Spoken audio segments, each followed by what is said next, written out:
হাতোলা গোবিন গগৈ ডাঙৰীয়া, প্ৰাক্তন গাঁওবুঢ়া প্ৰফুল্ল গগৈ ডাঙৰীয়া,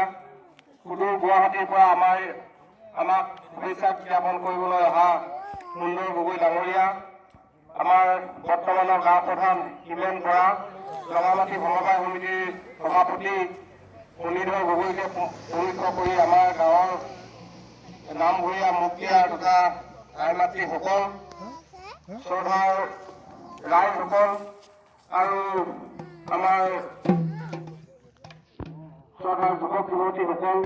সকলোটিলৈ আমি যথাযোগ্য শ্ৰদ্ধা সেৱা আৰু এই বহাগ বিহুৰ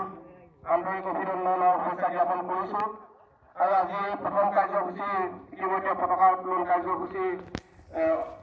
সমাপন হৈছে। ইয়াৰ পিছতে অন্যান্য কাৰ্যসূচীবিলাক আছে। আপোনালোকে জানে যে কিছুদিন আগতে আমাৰ ইয়াত মৃদগীয়া গায়ন বায়নৰ সমাৰোহ হৈ গৈছিল আৰু তাতে তেতিয়া এটা কথা আমাৰ আলোচনা কৰা হৈছিল যে সৰুকৈ হ'লেও